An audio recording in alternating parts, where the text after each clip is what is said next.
नमो लोये सौहरिहन्ताणम् नमो लोये सौहृदानम् नमो लोये सौभागिर्यानम् नमो लोये सौज्यायानम् नमो लोये सौत्रिकावती सावनम् ओंकारमिन्दु संयुक्त नित्यम् जायन्ति योगिनः कामदमोक्षदो चैव ओंकाराय नमो नमः मङ्गलम् भगवान् मङ्गलम् गौतमोऽग्नि मङ्गलम् कुन्कुण्डारि विजेन्द्रमोसुमङ्गलम् नमः समरिसाराय स्वानुभूत्या तथा स्थिति स्वभावाय भवाय सर्वाणां विभाव निदाता। समयसार भगवान कुंकुंदाचार्य रचित समयसार तथा भगवान अमृतचंद्राचार्य रचित आत्मख्याति टीका कलश सहित એનો સ્વાધ્યાય કરી રહ્યા છીએ। એમાં મોક્ષ અધિકાર આજે પૂરો થશે। છેલ્લો કળશ 192 આજે લઈએ છીએ। કળશ 191 પછી હવે વાત કરે છે કે હવે મોક્ષ અધિકાર પૂર્ણ કરતા તેના અંત મંગળ રૂપે પૂર્ણ જ્ઞાનના મહિમાનું સર્વથા શુદ્ધ થયેલા આત્મદ્રવ્યના મહિમાનું કળશરૂપ કાવ્ય કહે છે। કળશ 191માં મોક્ષ થવાનો અનુક્રમ બતાવ્યો અને એ રીતે એ પુરુષ સર્વ રાગાદિક અપરાધોથી રહિત થઈ આગામી બંધોનો નાશ કરી અને નિત્ય ઉદય રૂપ કેવળ જ્ઞાનને પામી શુદ્ધ થઈ સર્વ કર્મનો નાશ કરી અને મોક્ષને પામે છે। એટલે હવે કહે છે કે આ મોક્ષને પામે છે તો એવા આત્મદ્રવ્યનો મહિમા એટલે કે આત્મદ્રવ્ય કેવું હોય જે મોક્ષને પામે છે એની અહીંયા વાત કરે છે। એટલે કહે છે કે જ્ઞાનના પૂર્ણ જ્ઞાનના મહિમાનું એટલે સર્વથા શુદ્ધ થયેલા આત્મદ્રવ્યના મહિમાનું કળશરૂપ કાવ્ય છે। તો કળશ 192 બંધ છેદાત કલયત અતુલમ મોક્ષમ અક્ષયમ એત નિત્ય ઉદ્યોત સ્ફુટિત સહજ અવસ્થમ એકાંત શુદ્ધમ એકાકાર સ્વરસ ભરત અત્યંત ગંભીર ધીરમ પૂર્ણ જ્ઞાનમ જ્વલિતમ અચલે સ્વસ્ય લીનમ મિહિમ્નિ। કળશ 192ના અર્થમાં અહીંયા કહે છે કે કર્મબંધના છેદથી અતુલ અક્ષય અવિનાશી મોક્ષને અનુભવતું નિત્ય ઉદ્યોતવાળી એટલે જેનો પ્રકાશ નિત્ય છે એવી સહજ અવસ્થા જેની ખીલી નીકળી છે એવું બંધત છેદાત અતુલમ અક્ષયમ મોક્ષમ કલયત નિત્ય ઉદ્યોત સ્ફુટિત સહજ અવસ્થમ એવું એકાંત શુદ્ધ એટલે કે કર્મનો મેલ નહીં રહેવાથી જે અત્યંત શુદ્ધ થયું છે એવું એકાંત શુદ્ધ અને એકાકાર સ્વરસ ભરત અત્યંત ગંભીર ધીરમ એકાકાર એક જ્ઞાન માત્ર આકારે પરિણમેલા નિજ રસની અતિશયતાથી જે અત્યંત ગંભીર અને ધીર છે એવું આ પૂર્ણ જ્ઞાન ઝળહળી ઉઠ્યું। એતत् પૂર્ણ જ્ઞાનમ જ્વલિતમ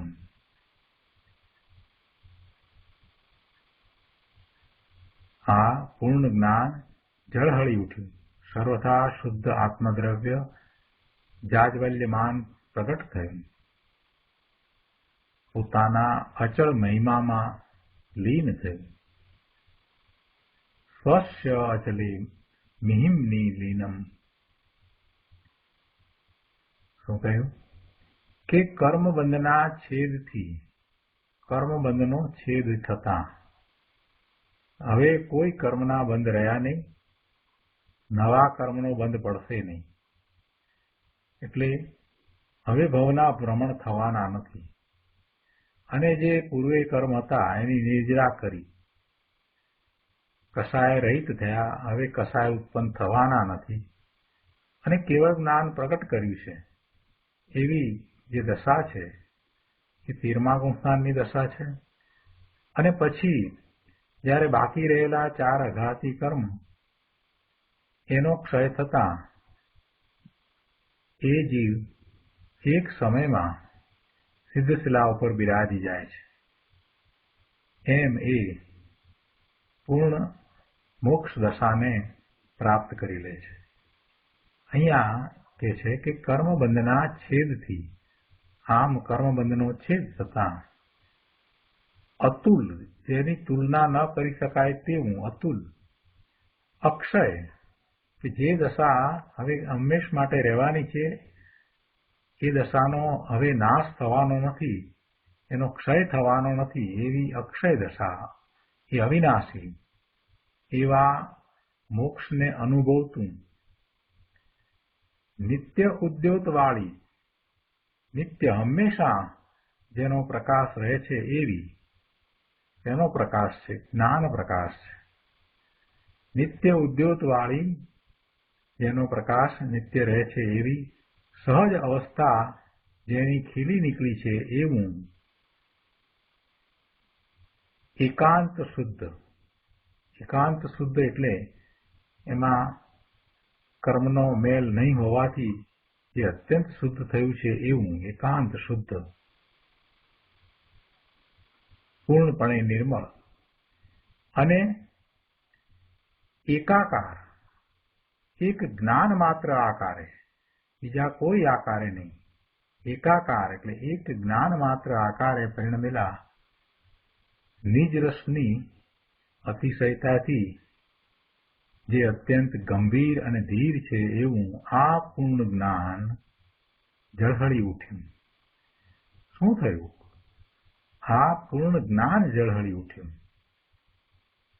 આ બધું થયું અને વાત કોની કરી? જ્ઞાનની વાત કરી કે આ પૂર્ણ જ્ઞાન ઝળહળી ઉઠ્યું. એટલે સર્વથા શુદ્ધ આત્મદ્રવ્ય જાજવલ્યમાન પ્રગટ થયું. એ જ્ઞાન ઝળહળી ઉઠ્યું કહો કે આ શુદ્ધ આત્મદ્રવ્ય પ્રગટ થયું કહો? કેમ કે આત્મા જ્ઞાન સ્વરૂપ જ છે. એટલે કહે છે કે આ પૂર્ણ જ્ઞાન ઝળહળી ઉઠ્યું.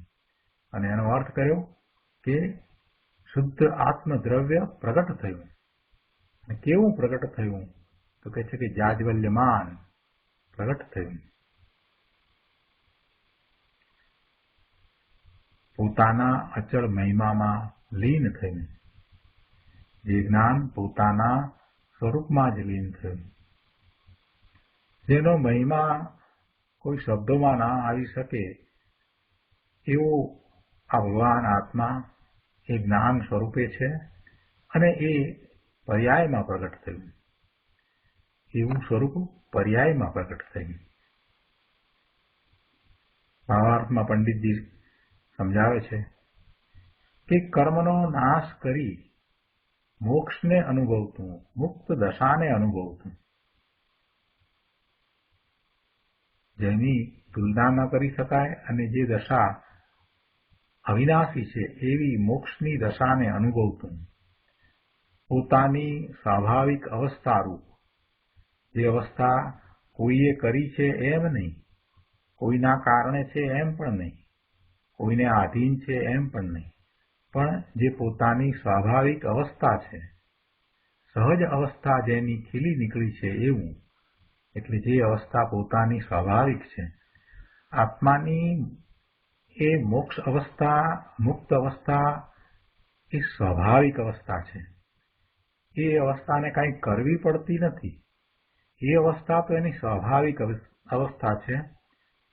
પણ આ જીવ અનાદિનો મિથ્યાત્વને કારણે રખડી રહ્યો છે એને એનું લક્ષ પણ નથી કર્યું કે પોતાની કેવી અવસ્થા છે. પોતે મુક્ત સ્વભાવી છે, પોતે બંધ સ્વભાવી નથી. આ કર્મની મલિનતા છે, કર્મના બંધ છે, પણ કાંઈ એ એનો સ્વભાવ નથી. કર્મ બંધ એ કાંઈ એનો સ્વભાવ નથી, પરંતુ એથી વિપરીત એનો તો મુક્ત સ્વભાવ છે. એવી પોતાની સ્વાભાવિક અવસ્થારૂપ આ જ્ઞાન અહીંયા પ્રગટ થયું. એની વાત કરતા પંડિતજી આગળ કહે છે કે કર્મનો નાશ કરી મોક્ષને અનુભવતું પોતાની સ્વાભાવિક અવસ્થારૂપ અત્યંત શુદ્ધ સમસ્ત જ્ઞેયાકારોને ગૌણ કરતું એકમાત્ર જ્ઞાન આકારે થયું છે. એ પોતે અન્ય જ્ઞેય આકારે હવે થતું નથી, એ હવે પરનું લક્ષ કરતું નથી. હવે એ અન્ય જ્ઞેયો તરફ વળતું નથી. જગતમાં અનંત જ્ઞેય છે, પણ એક પણ જ્ઞેય ને હવે એ ગ્રહતું નથી. એટલે સમસ્ત જ્ઞેય આકારોને ગૌણ કરતું. ભલે એની નિર્મળતા એવી છે એટલે કે જ્ઞેયો એમાં જણાય, જ્ઞાનમાં એ જણાય, પરંતુ એ કોઈને એના જ્ઞાનનો વિષય કરતું નથી. એ નિર્મળતા એવી છે કે એમાં જગતના સર્વ જ્ઞેયો ઝળકી ઉઠે, પરંતુ એ જ્ઞાન કોઈને વિષય બનાવતું નથી અને એમ વિષય બનાવીને એનું જ્ઞાન કરતું નથી. એ તો પોતે પોતાનામાં જ રહ્યું છે. જ્ઞાન તો સ્વમાં જ રહ્યું છે. પોતાની સ્વાભાવિક અવસ્થારૂપ અત્યંત શુદ્ધ સમસ્ત જ્ઞેય આકારોને ગૌણ કરતું અત્યંત ગંભીર, જેનો પાર નથી એવું ગંભીર અને ધીર, જ્યાં આકુળતાનું નામ નિશાન નથી, આકુળતા વિનાનું એવું પૂર્ણ જ્ઞાન પ્રગટ દેદીપ્યમાન થયું, પોતાના મહિમામાં લીન થયું. જેવું પોતાનું સ્વરૂપ છે એવા સ્વરૂપને વિશે એ લીન થયું. દરેક અધિકારને અંતે અમૃતચંદ્રાચાર્ય ભગવાને આવા કળશની રચના કરી છે. આ પણ એવો જ એક કળશ છે, અને એમાં આ તો મોક્ષ અધિકાર પૂરો થયા પછીનો કળશ છે. ત્યારે એવી જ અદભુત વાત કરી હોય કે કેવો છે ભગવાન આત્મા, એ જ્ઞાન સ્વરૂપ છે. અને જે પ્રગટ થયું છે તે શું પ્રગટ થયું છે? તો કે એ જ્ઞાન, પૂર્ણ જ્ઞાન, શુદ્ધ જ્ઞાન એ પ્રગટ થયું છે. કેવું છે? ધીર ગંભીર છે, અક્ષય છે, અવિનાશી, અતુલ છે, અને એની સહજ દશા ખીલી નીકળી છે, અને માત્ર એક જ્ઞાન આકારે છે. એવું આ જ્ઞાન પ્રગટ થયું. આ કળશ ઉપર પૂજ્ય ગુરુદેવ કાંજી સ્વામીએ જે વિસ્તાર કર્યો છે એ પણ આપણે લઈએ. પ્રવચન રત્નાકર ભાગ 8મો, પાના નંબર 530, કળશ 192, શ્લોકાર્થ ઉપરનું પ્રવચન. ગુરુદેવ કહે છે કે જુઓ, કર્મ બંધના છેદથી, એટલે શુદ્ધ ચિદાનંદ ઘન આત્મા છે, તેના જ્ઞાન, શ્રદ્ધાન અને અંતર રમણતા, લીનતા કરવાથી રાગાદિનો સર્વથા નાશ થઈ જાય છે અને સર્વ કર્મનો છેદ થઈ જાય છે, અને ત્યારે અતુલ અક્ષય કેવળ જ્ઞાનમય મોક્ષ દશા પ્રગટ થાય છે.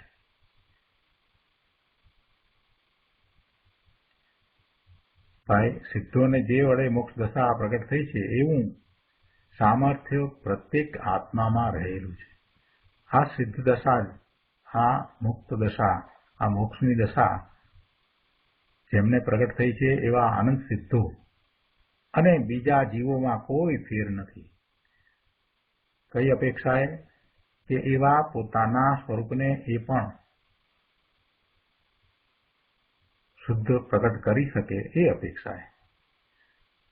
ભગવાન આત્મા એ એવો જ છે, એનું એવું સામર્થ્ય છે કે એ પોતે પોતાની શુદ્ધ પૂર્ણ નિર્મળ દશાને પ્રગટ કરી શકે. જે સિદ્ધોને મોક્ષ દશા પ્રગટ થઈ છે એવું સામર્થ્ય પ્રત્યેક આત્મામાં રહેલું છે. કેવી છે એ મોક્ષ દશા? તો કહે છે કે અતુલ, અર્થાત ઉપમા જેને ન આપી શકાય, જેની કોઈની સાથે તુલના ન કરી શકાય તેવી અતુલ, જેની તુલના કે ઉપમા કોઈની સાથે ન કરી શકાય એવી મોક્ષ દશા અતુલ અનુપમ છે. વળી તે અક્ષય અર્થાત અવિનાશી છે.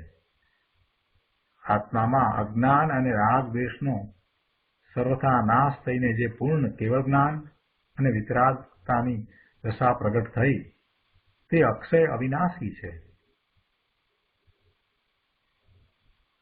આ દશા અક્ષય અવિનાશી છે એ વાતની જેમને ખબર નથી એ લોકો એવું માને છે કે ભગવાન નીચે આવી અને ભક્તોને મદદ કરે, ભક્તોને ભીડ પડે તો એ અવતાર ધારણ કરે અને જ્યારે પૃથ્વી ઉપર અહીંયા પાપ વધી જાય તો એ પાપીઓનો નાશ પણ કરે. પણ આવું હોતું નથી. આ તો સિદ્ધની દશા જે પ્રગટ થઈ તે સિદ્ધ ભગવાનનું હવે ક્યાંય પરમાં લક્ષ હોતું જ નથી. એટલે પર સંબંધી એમને રાગ કે દ્વેષ થાય જ નહીં. એ માન્યતા એ બરાબર નથી. એ માન્યતા એ અન્ય મતમાં છે કે એ અવતાર લે, પણ કંઈ જૈન પ્રમાણે આપણે એવું માનતા નથી. અનંત આનંદની અક્ષય દશા, જેનો ક્ષય ન થાય એવી દશા. અનંત આનંદની દશા છે તો પછી એ આનંદમાં વિક્ષેપ ક્યાંથી પડે? એ અવ્યાબાદ સુખની દશા છે તો પછી એમાં વિક્ષેપ ક્યાંથી પડે? એટલે એ તો એમ જ રહે છે, એમાં કઈ વિક્ષેપ પડતો નથી અને એ કઈ નીચે આવતા નથી. એટલે અનંત આનંદની અક્ષય દશા જેને પ્રાપ્ત થઈ એ પછી ભવ ધારણ કરતા નથી. એને ભવનું બીજ જ સમૂળગું નાશ પામી ગયું છે. ભવનું બીજ શું છે? આ કસાય છે, રાગ દ્વેષના ભાવ છે, એ હવે નિર્મૂળ થયા છે. એટલે હવે ક્યાંથી એ ભવના ભ્રમણ કરે? બધા કસાયો ચાલ્યા ગયા છે. એટલે હવે આ તો જ્યારથી એ દશા પ્રગટ થઈ, ત્યાંથી એની શરૂઆત થઈ, એટલે એની આદિ છે. એટલે સ આદિ એટલે સાદી, અને પછી હંમેશ માટે રહેશે, અનંત અનંત કાળ સુધી રહેશે. એટલે સ આદિ અનંત અનંત સમાધિ સુખમાં, અર્થાત મોક્ષ દશા પ્રગટ તે અનંત સુખની દશા એવા જ અનંત કાળ રહેવાની છે.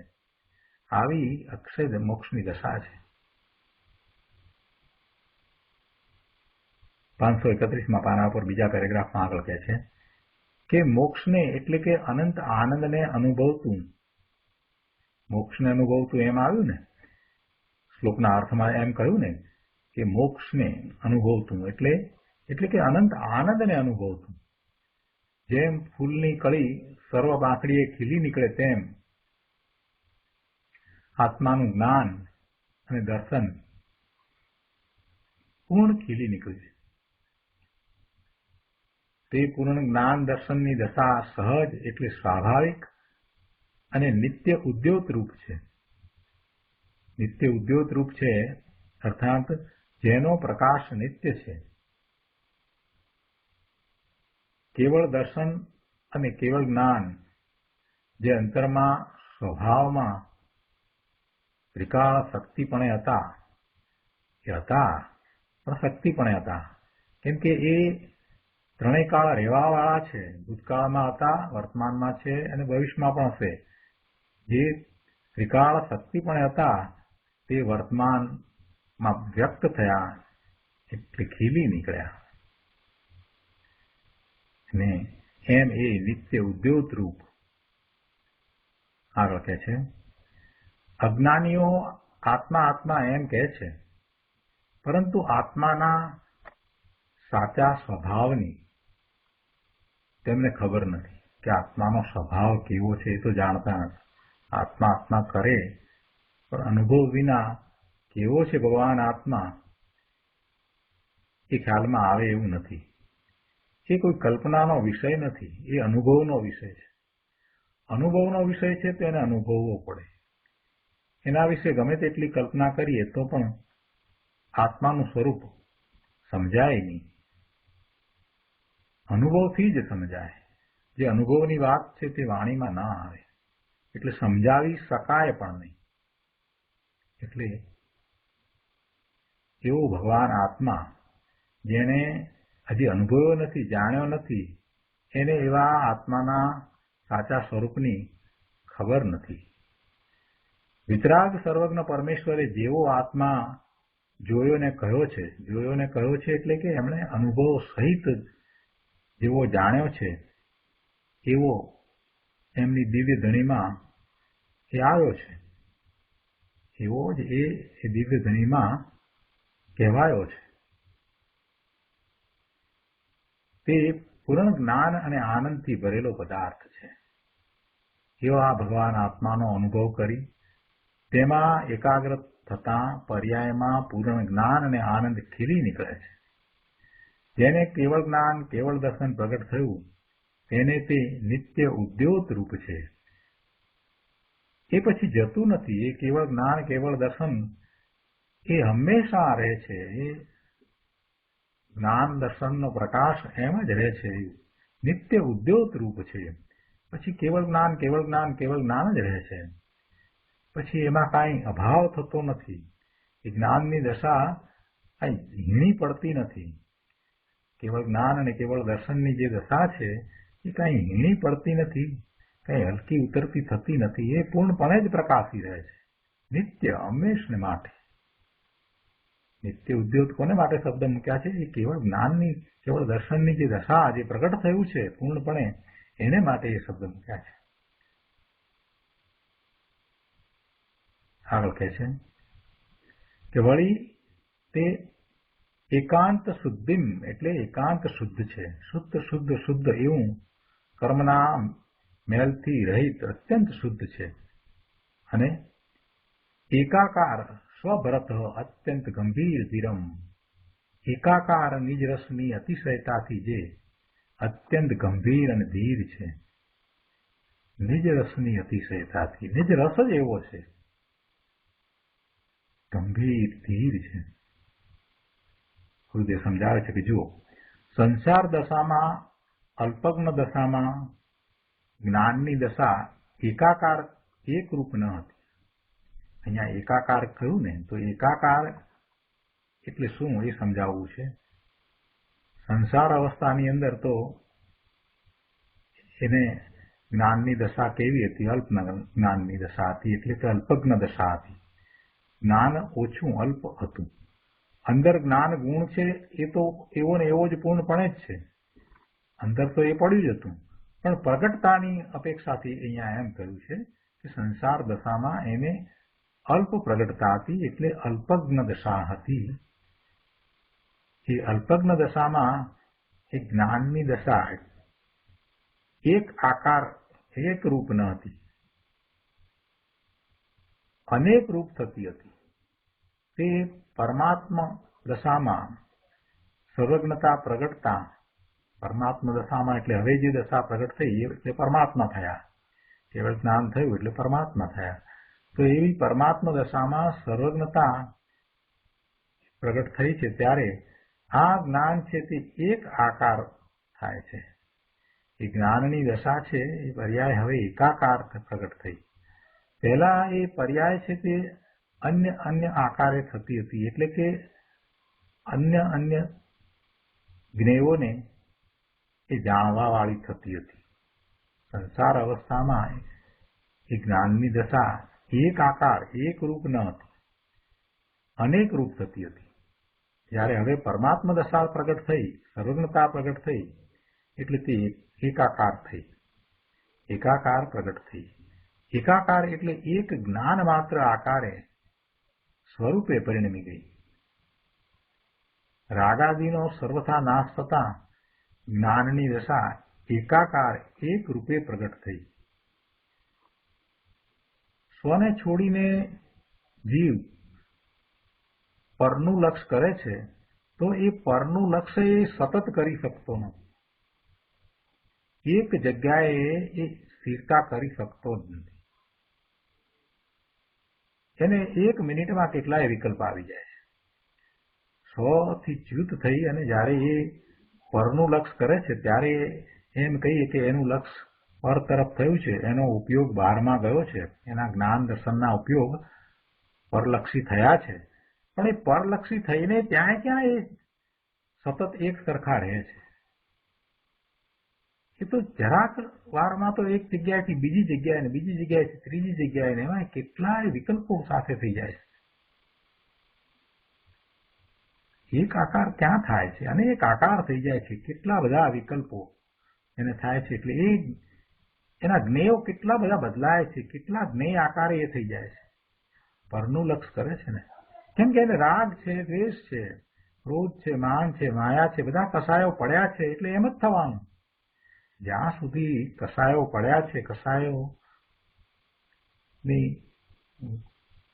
મંદતા પણ થઈ નથી, ત્યાં સુધી તો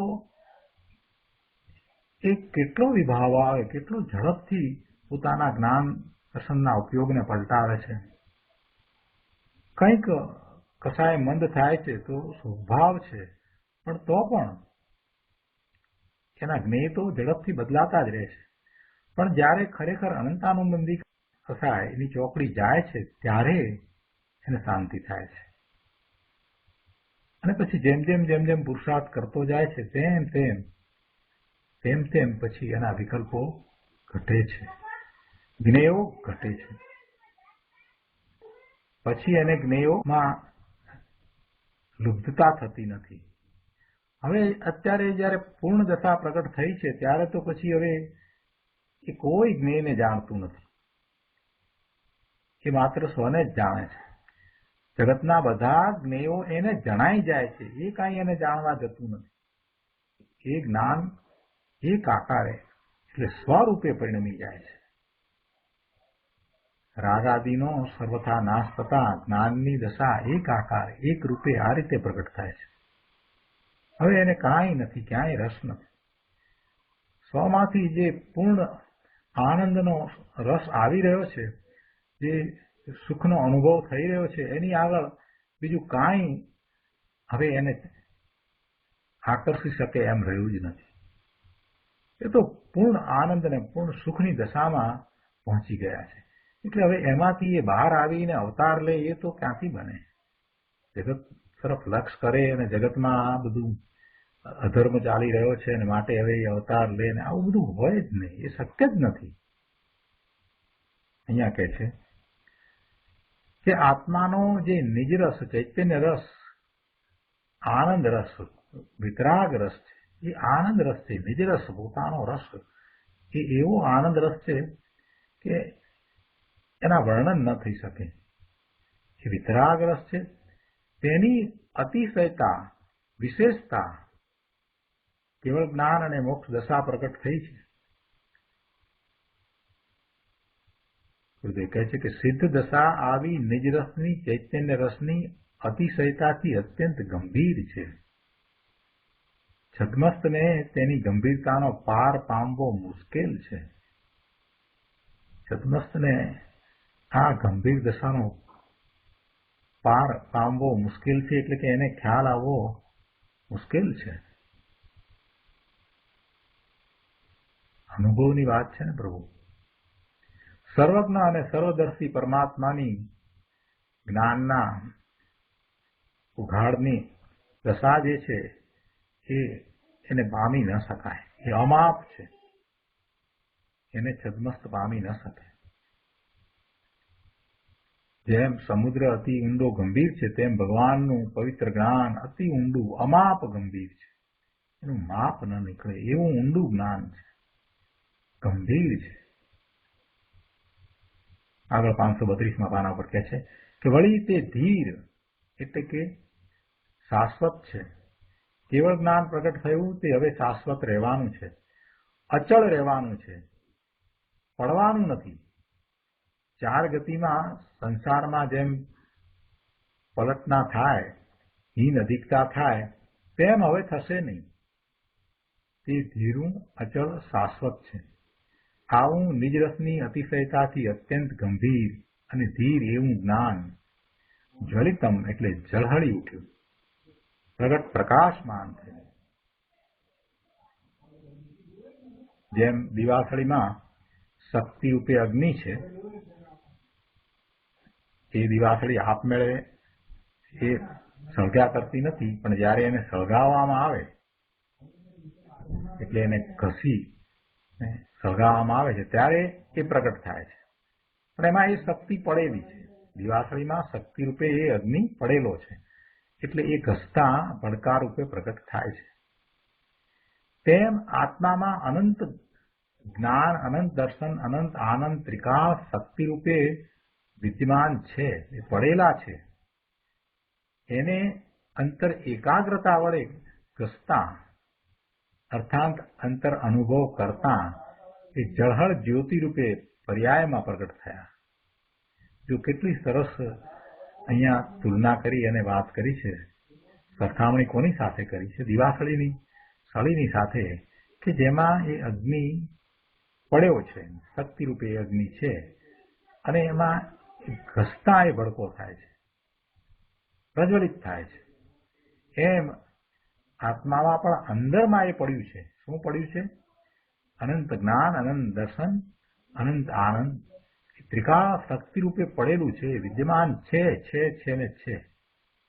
એને અંતર એકાગ્રતા કરતા એ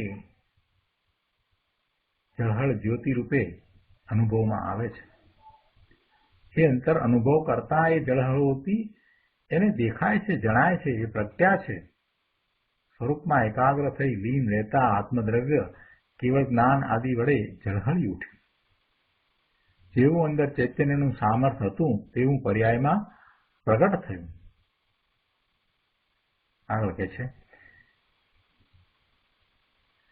ભાઈ આ કેવળ જ્ઞાન ને કેવળ દર્શન કઈ બહારથી આવે છે એમ નથી, પણ અંદર ભગવાન આત્મામાં શક્તિપણે વિદ્યમાન છે, પડ્યા છે. તે અંતર એકાગ્રતાના અભ્યાસથી સ્વરૂપ લીનતા કરતા આગળ વધતા એમ જ વારંવાર લીનતા કરતા જ્યારે સ્થિર થાય છે અંદરમાં, ત્યારે એ પર્યાયમાં ઝળહળી ઉઠે છે, એટલે જાજ્વલ્યમાન પ્રગટ થાય છે.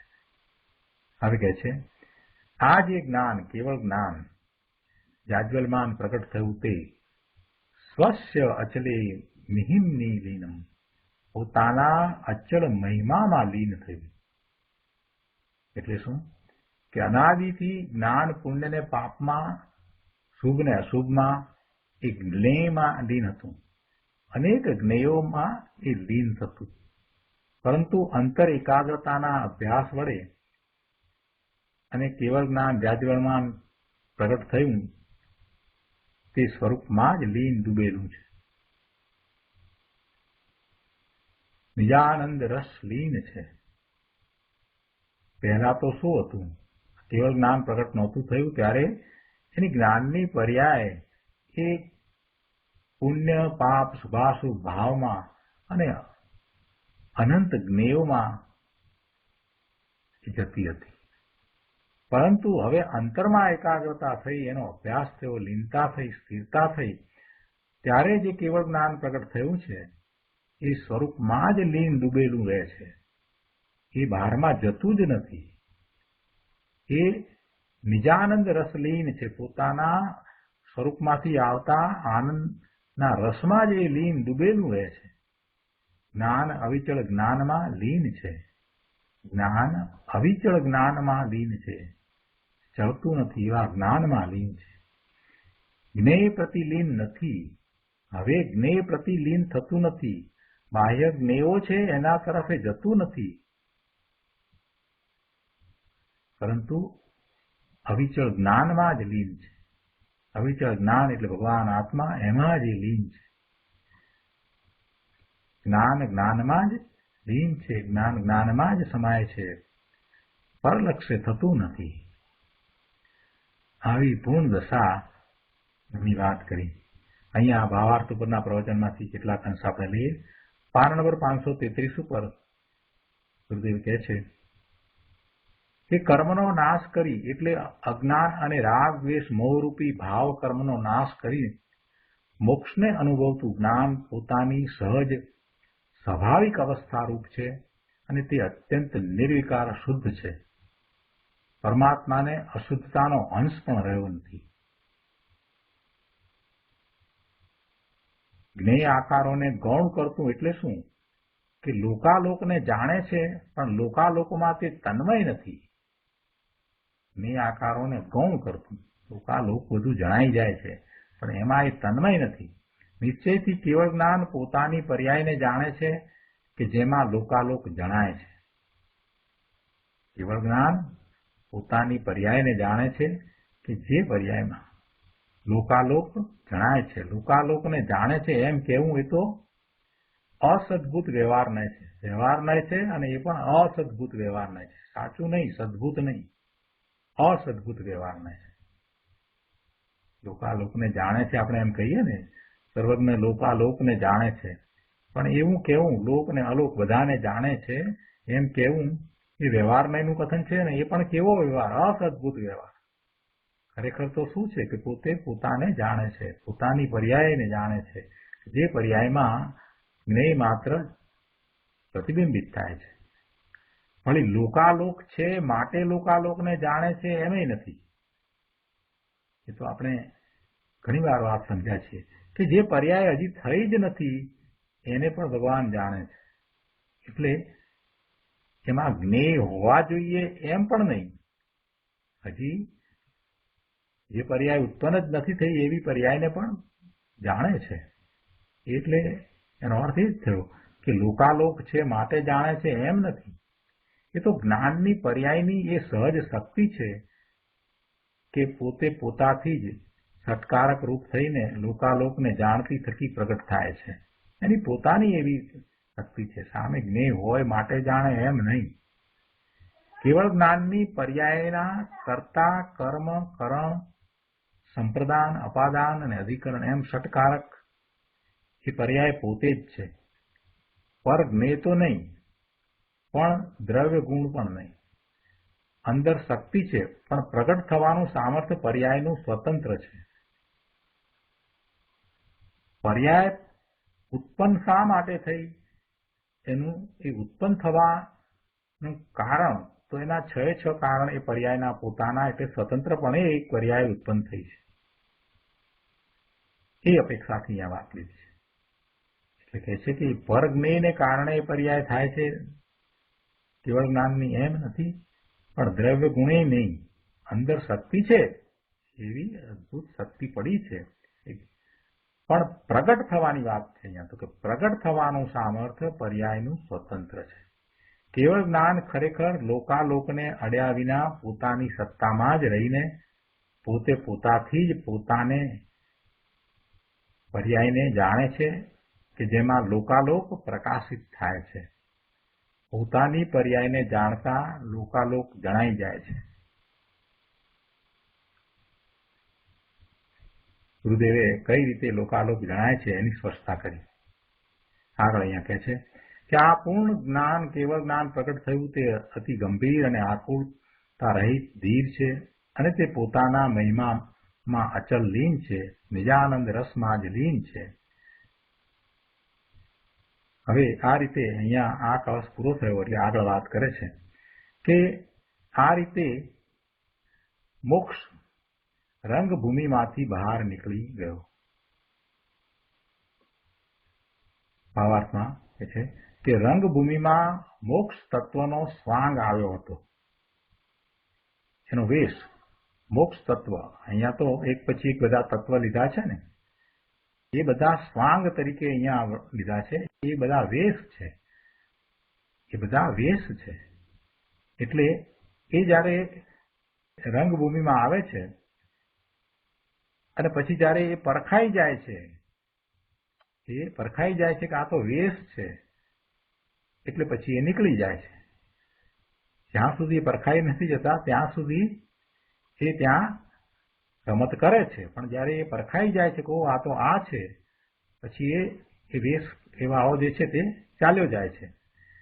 એવી રીતે અહીંયા રંગભૂમિમાં આ મોક્ષ તત્વનો સ્વાંગ આવ્યો હતો, એનો આ વેશ આવ્યો હતો. એને જ્ઞાને જાણી લીધો, જ્ઞાન દ્વારા એ પરખાઈ ગયો, જણાઈ ગયો. એટલે કે જ્યાં જ્ઞાન પ્રગટ થયું ત્યાં તે મોક્ષનો સ્વાંગ રંગભૂમિમાંથી બહાર નીકળી ગયો.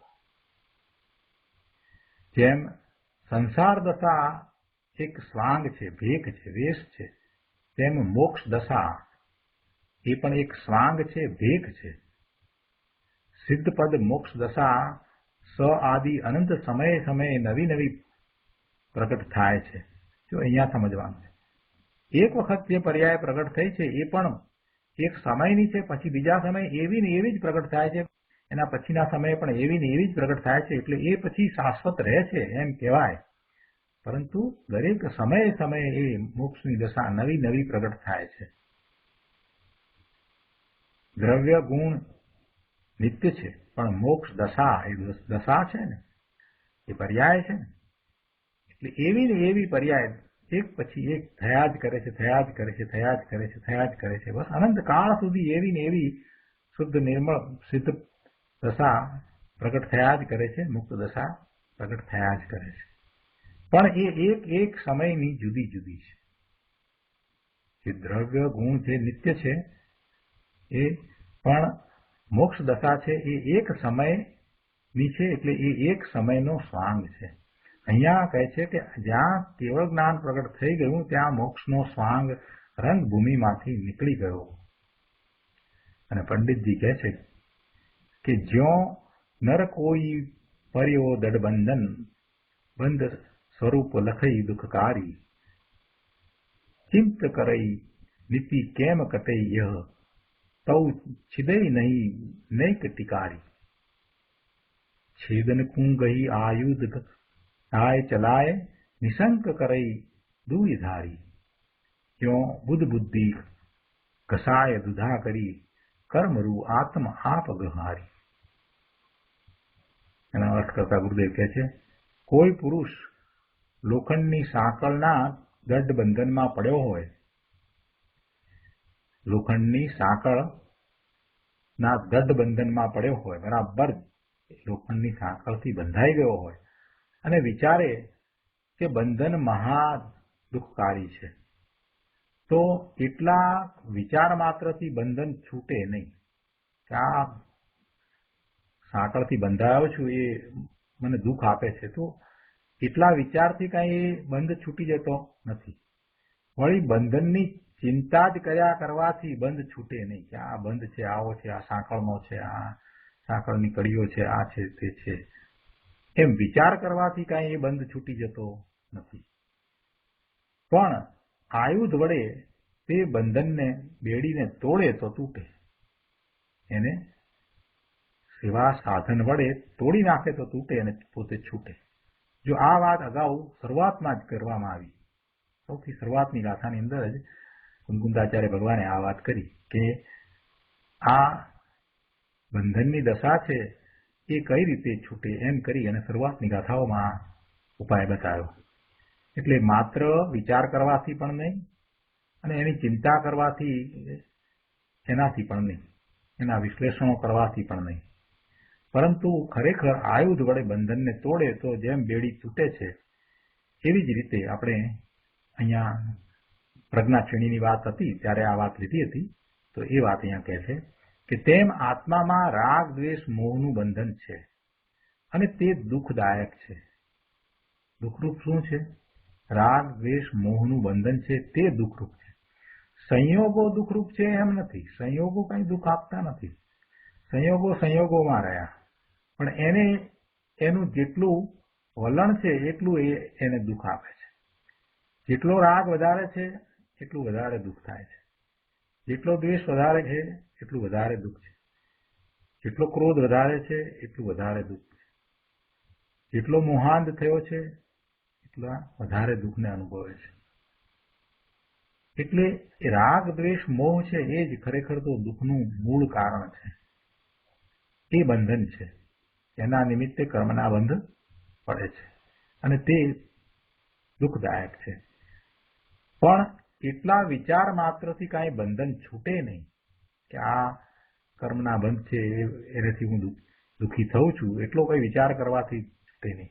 વળી બંધનની ચિંતા કર્યા કરવાથી પણ બંધન છૂટે નહીં. કર્યા આવા બંધનને, આવા કર્મને, કેવા કર્મ, કેવા પાપ કર્યા તો કેવા ઉદય આવ્યા, એમ કર્યા કરવાથી કાંઈ એ બંધન છૂટતા નથી. પરંતુ ભેદ વિજ્ઞાન રૂપી સુબુદ્ધિ પ્રગટ કરીને, પ્રજ્ઞા છીણી, એના દ્વારા રાગ અને જ્ઞાનને જુદા કરે. આ જ્ઞાન અને આ રાગ એમ જુદા કરે, પ્રજ્ઞારૂપી છીણી દ્વારા એને જુદા કરે, રાગને અને જ્ઞાનને, તો બંધન છૂટે. જે બંધ છે એને અને જ્ઞાનને છૂટા કરે તો બંધન છૂટે. સમ્યક જ્ઞાન રૂપી તીક્ષ્ણ પ્રજ્ઞા છીણી વડે પુણ્ય પાપના ભાવ અને ભગવાન આત્મા ભિન્ન પડે છે, એ જુદા પડે છે. તો આવું ભેદ વિજ્ઞાન પ્રગટ કરે તો તે બંધનથી છૂટે છે.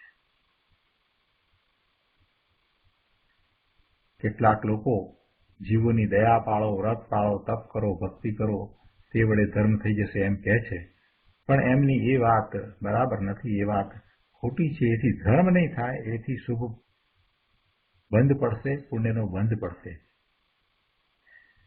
અને એમને બહુમાં રખડવાનું થશે. એ ભલે એ માનતા હોય કે શુભભાવથી ધર્મ થાય, પણ ખરેખર એ શુભભાવ બંધનું કારણ છે, એ ધર્મનું કારણ નથી. શુભભાવ બંધનું કારણ છે, ધર્મનું કારણ નથી. જેમ લોખંડની બેડી તીક્ષ્ણ આયુધ વડે છેદતા છેદાઈ જાય છે, તૂટે છે, તેમ પ્રજ્ઞાક્ષીણી વડે રાગ અને જ્ઞાનની સાંધમાં પ્રજ્ઞાક્ષીણીને પટકતા એ જ્ઞાન અને રાગ છૂટા પડી જાય છે અને બંધન તૂટે છે. પુણ્ય પાપથી મારી ચૈતન્ય સ્વરૂપ ચીજ ભિન્ન છે એમ જાણી પોતાની ચીજમાં જ્ઞાનને એકાગ્ર કરવું, એનું નામ પ્રજ્ઞાક્ષીણી. પ્રજ્ઞાક્ષીણી ફરી પાછી આપણને યાદ કરાવી છે. કોને પ્રજ્ઞાક્ષીણી કહેવી? કે મારી ચૈતન્ય સ્વરૂપ ચીજ એટલે કે હું ભગવાન આત્મા છું, એ આ બધા શુભાશુભ ભાવોથી ભિન્ન ચીજ છે એમ જાણી સમજી અને પછી જ્ઞાનને ત્યાં એકાગ્ર કરવું. જ્ઞાનને એકાગ્ર કરતા એ પોતાને બધાથી જુદો ભગવાન આત્માનો અનુભવ થાય છે. અને એમ જ મોક્ષના ઉપાયની શરૂઆત થાય છે. ત્યાંથી જ મોક્ષના ઉપાયની શરૂઆત થાય છે. સમ્યક દર્શન થતા જ ધર્મની શરૂઆત થાય છે. પ્રજ્ઞાક્ષીણી ભેદ વિજ્ઞાન એક જ મોક્ષનો ઉપાય છે. તો આ રીતે અહીંયા મોક્ષ અધિકાર પૂરો થાય છે. અને આ પ્રમાણે સમયસાર શાસ્ત્રના મોક્ષ અધિકારની બધી ગાથાઓ તેમજ કળશ ઉપરના પૂજ્ય ગુરુદેવ કાંજી સ્વામીના પ્રવચનો પણ અહીંયા પૂરા થયા. હવે પછીનો અધિકાર આપણે આવતીકાલથી લઈશું. મોક્ષ અધિકાર પછીથી સર્વ વિશુદ્ધ જ્ઞાન અધિકાર છે. ઘણો મોટો અધિકાર છે. 108 ગાથા અને 54 કળશ છે. અને એ બીજા બધા અધિકારથી વિશેષ સૂક્ષ્મ છે. ખૂબ ધ્યાન આપવા યોગ્ય છે. ગંભીરતાથી સમજવા જેવું છે. આ બધા અધિકારમાં આપણે જે સમજ્યા છીએ એ વાત ગુરુદેવે સમજાવી છે. હવે આ સર્વ વિશુદ્ધ જ્ઞાન અધિકારમાં ઘણી મહત્વની જે મોક્ષ માર્ગમાં પ્રવર્તવાનો છે એને માટે ઘણી મહત્વની વાત એમાં આચાર્ય ભગવાને કરી છે. એટલે આ અધિકારને વધારે ગંભીરતાપૂર્વક લેવો એટલે કે એનો બરાબર અભ્યાસ કરવો. સ્વાધ્યાય કર્યા પછીથી ફરી પાછો એનો અભ્યાસ કરવો, ગુરુદેવના પ્રવચનો પણ સાંભળવા, આ બધું ખૂબ જરૂરનું છે. કેમ કે સમયસારનો સ્વાધ્યાય કંઈ જીવનમાં વારે વારે થઈ જાય છે એમ બનતું નથી. એક સરખો સમયસારનો સ્વાધ્યાય થવો, એક સરખો, કોઈ વાર તહેવારે કે એમ નહીં, પણ એક સરખો નિયમિત આવો મોક્ષ માર્ગનો સ્વાધ્યાય કહેવાય એવો આ સમયસારનો સ્વાધ્યાય થવો, એ પણ પુણ્યનું કારણ છે. આપણને બધાને એ પુણ્ય છે એટલે આપણે એવું સ્વાધ્યાય કરી શક્યા છીએ. તો હવે થોડુંક વધારે એમાં જોર આપવાની જરૂર છે. નાની મોટી વાતો જીવનમાં બનતી રહે એને કારણે થઈ અને સ્વાધ્યાયમાં ગેરહાજર રહેવું એ યોગ્ય નથી. એમાં હવે આ અધિકાર વખતે તો ખાસ મારી બધાને વિનંતી છે કે એમાં જરાય પાછળ ન પડશો. કોઈક રહી ગયો સ્વાધ્યાય એમ પણ ન થાય અને ગુરુદેવના પ્રવચનો પણ બરાબર સાંભળજો. આ બધું કરવાનું ખૂબ જરૂરી છે. તો આજનો સ્વાધ્યાય આપણે અહીંયા સુધી રાખીએ છીએ. આવતીકાલથી નવો અધિકાર શરૂ કરશું. હવે સુખધામ બોલીએ.